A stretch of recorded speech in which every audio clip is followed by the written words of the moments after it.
Imagine this. A prime minister couldn't sleep a wink all night because his party lost hundreds of seats in just one night. In the morning, he faced the cameras and said, "Yes, it was a very difficult night. It hurt, but my resolve remains unbroken." This isn't a movie line. These are the words of UK Prime Minister Keir Starmer after his party was devastated on May 8, 2026. Meanwhile, Nigel Farage, once seen as a fringe figure, has become the UK's biggest political force. This is a proper historic moment. So, has UK politics changed forever? Can Starmer save his job?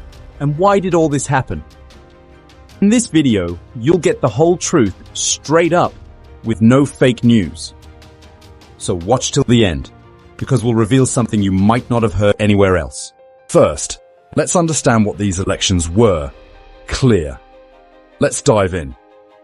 On May 7th, 2026, the UK held its local council elections. These elections determine local governments in England, Scotland, and Wales.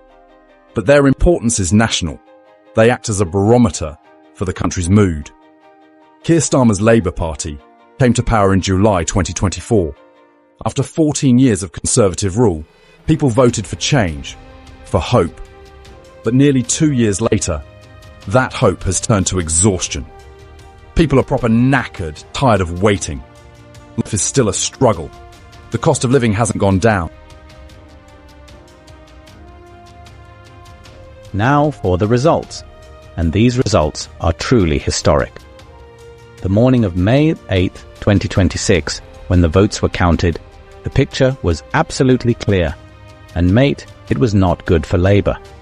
The Labour Party, the current government, lost hundreds of council seats across England. 8 local authorities slipped from their grasp. And who won these seats? Reform UK, Nigel Farage's party, and they put on a brilliant performance. Reform UK has planted its flag in the north of England, in working class areas where Labour had reigned for decades. Even Hartlepool, once a Labour stronghold, fell to Reform. That was a cheeky move by Farage. It wasn't just Reform. The Green Party also gained more seats in university towns and urban centres. The Conservatives are losing ground. The Liberal Democrats are making some gains. This means UK politics is no longer just 2 parties. This is proper fragmentation, a breakdown of an old system. Nigel Farage boldly stated after the results, "This is a historic change in British politics." And honestly, mate, looking at the numbers, no one can deny it. So after all that, what did Starmer do? He openly admitted the results were very difficult. He was gutted. He took responsibility, saying voters had sent a clear message that the pace of change is too slow and they want their lives to improve quickly. But he flatly refused to resign. He said he chose these challenges and wouldn't run from them or plunge the country into chaos. Deputy PM David Blimey tried to calm the party, using the analogy, "Don't change the pilot mid-flight. Just stay the course." But dissent began to erupt from within the party itself, creating a proper dodgy situation for Starmer. Labour MP Jonathan Brash told the media that Keir Starmer shouldn't survive these results and that new leadership is needed. Energy Secretary Ed Miliband reportedly suggested Starmer set a timetable for his departure. So the bloke is facing pressure not just from the outside, but from within his own ranks. Innit? A lot of people are asking, what is Reform UK, mate? Reform UK is a hard right party, led by Nigel Farage, the ultimate champion of Brexit, a proper fighter. This party is against immigration, against globalization, and challenges the very core of establishment politics. Their voter base is mostly working-class blokes, people who feel that the old parties, Labour and Conservatives, have ignored them. Cheeky, isn't it? Forgetting your own voters. And now they're voting for reform, a form of protest voting, a voice crying out, "We're broken. We want change. Sort us out." Farage's rise isn't just a UK story, it's a global trend. Anti-establishment movements are rising up worldwide. A proper revolution is coming.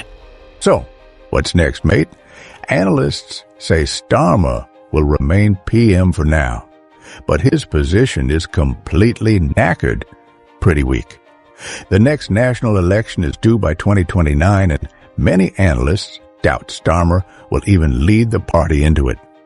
His potential challengers include Health Secretary Wes Streeting, former Deputy PM Angela Rayner, and Greater Manchester Mayor Andy Burnham. UK politics is at a new crossroads, where no single party is clearly dominant, and predicting the next election's outcome is anyone's guess, innit? Now, the most important question: why did all this happen? There isn't one reason. There are several. And mate, you need to hear this. First reason: U-turns on welfare reform. Starmer said one thing on some policies, then completely reversed. People thought he was a proper dodgy character, not to be trusted. Second reason: the economy. Labor promised growth, jobs, and a better life, but the numbers still don't tell the story people were told. People are gutted, knackered, and angry. Third reason: the cost of living. Inflation, grocery bills, energy bills. People's pockets are still empty. And when there's no money, government anger comes out in voting. And fourth reason: the Peter Mandelson controversy. Starmer made Peter Mandelson linked to the Jeffrey Epstein scandal, the UK's ambassador to Washington. Mate, this decision was completely dodgy. Fifth reason: the international situation. Tension between the US, Israel, and Iran disrupted oil shipments through the Strait of Hormuz, which directly impacted the UK's economy. These issues are some of Starmer's own making, and some are beyond his control. But the public only knows one thing: life hasn't gotten better, and they are proper gutted. So that was today's full analysis. A PM who was gutted, but didn't back down. A party that's proper knackered from the inside. A brilliant new force shaking up UK politics. And a country where people want change. But it's just not coming, innit, mate? Now, let me tell you that special thing I promised at the start. Keir Starmer isn't the first UK Prime Minister to survive bad local elections. Tony Blair lost 1,100 councillors in 1999.